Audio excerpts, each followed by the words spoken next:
Hola, amigos. Saben, la noche de brujas es una extraña tradición. Yo en lo personal no la entiendo. Niños que quieren ser fantasmas o demonios. Hay cosas en la televisión que son inapropiadas para los jóvenes. Como la siguiente media hora. A mis hijos nada los asusta, pero el programa de hoy, del que yo me lavo las manos, es bastante tenebroso. Si tienen niños sensibles, quizás sea bueno llevarlos a dormir temprano hoy en vez de escribirnos cartas agresivas mañana. Gracias por su atención. Del mito al verbo. Cada 31 de octubre, el mundo se viste de sombras y risas. Las calles se iluminan con calabazas sonrientes, los niños corren disfrazados y los adultos evocan el misterio con una mezcla de temor y diversión. Es Halloween, una noche donde el miedo se convierte en juego, pero también donde lo macabro puede cruzar la delgada línea entre la ficción y la realidad. Entre dulces, risas y máscaras han ocurrido sucesos tan inquietantes que parecen salidos de una historia de terror. Pero no lo son, son reales, son partes de esa otra cara de la noche de brujas.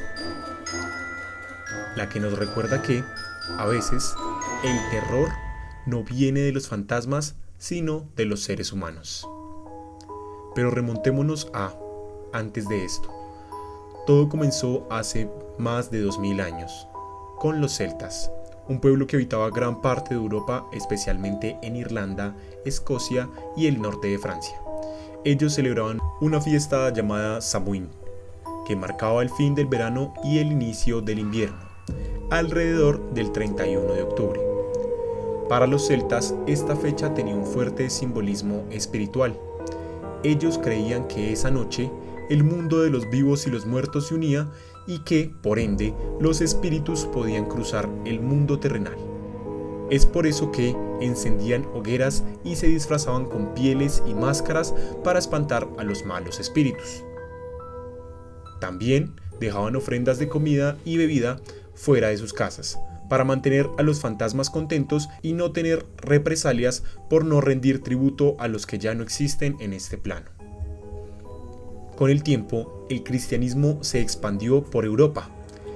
En el siglo VIII, el Papa Gregorio III declaró que el 1 de noviembre como el Día de Todos los Santos, y la víspera pasó a llamarse All Hallows Eve, que con los años se acortó a Halloween.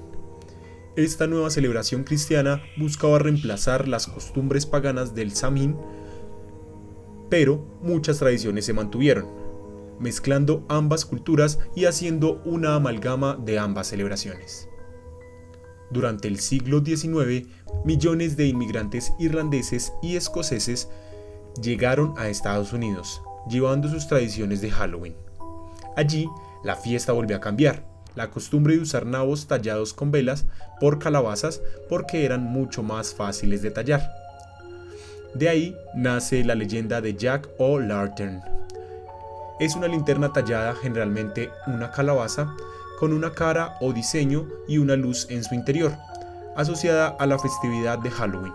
Su nombre proviene de la leyenda irlandesa de El Tacaño Jack, y quedó condenado a vagar por la tierra, iluminando su camino con un nabo hueco que contenía un carbón ardiendo. La tradición de tallar nabos se extendió a Estados Unidos con los inmigrantes irlandeses, quienes popularizaron el uso de calabazas por ser más fáciles de tallar, convirtiéndose en la decoración icónica de Halloween. Además, los niños comenzaron a ir de casa en casa diciendo Trick or treat. Una costumbre derivada de antiguas prácticas de pedir ofrendas a cambio de oraciones.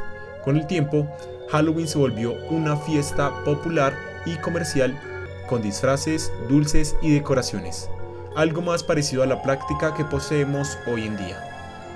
Ahora indaguemos un poco en algunas historias que pueden haberse pasado por alto a lo largo de la historia. Candyman. Era la noche del 31 de octubre de 1974 en Pasadena, Texas. Como cada Halloween, las calles estaban llenas de risas infantiles, linternas de calabaza y bolsas repletas de dulces.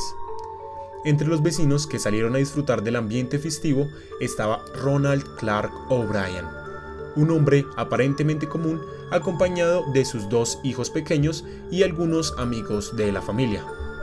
Los niños iban de puerta en puerta gritando el tradicional trick or treat, dulce o truco, recibiendo golosinas de todo tipo. Al llegar a una casa con las luces apagadas, nadie respondió a la puerta. Sin embargo, unos minutos después, O'Brien afirmó haber conseguido allí unos Pixie Sticks, unos tubos de azúcar muy populares entre los niños. Les dio uno a cada pequeño, incluido a su hijo Timothy de 8 años. Cuando la familia regresó a casa, Timothy pidió permiso para comer uno de los dulces antes de dormir. Su padre le ofreció precisamente el Pixie Sticks. Minutos después de probarlo, el niño comenzó a quejarse de un sabor amargo y enseguida se desplomó entre convulsiones. Pese a los esfuerzos médicos, Timothy murió en el hospital apenas 1 hora más tarde. La noticia conmocionó a toda la comunidad. La policía inició una investigación urgente, temiendo que alguien hubiese distribuido dulces envenenados a los niños de todo el vecindario. Las familias entraron en pánico y entregaron voluntariamente las golosinas recolectadas para ser analizadas. El resultado fue aterrador. Los Pixie Sticks contenían cianuro de potasio, una sustancia letal que puede causar la muerte en minutos. Pero lo más escalofriante aún estaba por descubrirse. Tras revisar testimonios y rastrear los movimientos de esa noche, las autoridades notaron varias contradicciones en las declaraciones de Ronald O'Brien. O'Brien había envenenado los dulces él mismo, con el propósito de asesinar a su hijo y cobrar un seguro de vida que había contratado recientemente por una suma de $60,000. Para despistar a la policía, también había repartido dulces a otros niños, intentando simular que el crimen provenía de un extraño desconocido. El plan, sin embargo, se derrumbó rápidamente. Los niños no alcanzaron a comer los Pixie Sticks gracias a la intervención de sus padres y O'Brien fue arrestado, juzgado y finalmente condenado a pena de muerte. Fue ejecutado por inyección letal en 1984. Desde entonces, los medios lo apodaron The Candyman. Su crimen tuvo un impacto duradero en la cultura estadounidense. A partir de 1974, millones de padres comenzaron a revisar cuidadosamente los dulces que sus hijos recibían en Halloween, temiendo que pudiesen estar contaminados, aunque nunca se repitió un caso igual. La desconfianza quedó instalada en la tradición. La decoración que no era. Delaware 2002. La madrugada del 31 de octubre de 2002, en la tranquila localidad de Frederica, Delaware, los vecinos se preparaban para recibir Halloween. Las calles se llenaron de luces naranjas, figuras espeluznantes, telarañas falsas y esqueletos que colgaban de los árboles. Era una comunidad acostumbrada a celebrar en grande. Cada casa competía por tener la decoración más impresionante. Al amanecer, algunos transeúntes notaron algo nuevo en el porche de una casa ubicada en una calle residencial. Colgando de una cuerda se veía una figura de lo que parecía ser un cuerpo humano, balanceándose ligeramente con el viento. En un día como ese, nadie se sorprendió demasiado. Muchos pensaron que se trataba de una decoración muy realista, quizás una figura de tamaño natural diseñada para impresionar a los niños que pasarían pidiendo dulces esa noche. Durante casi 8 horas, los vecinos y conductores que pasaban por la zona ignoraron la escena, comentando incluso lo bien hecho que se veía el adorno. Nadie se acercó demasiado ni pensó en llamar a las autoridades. Después de todo, era Halloween.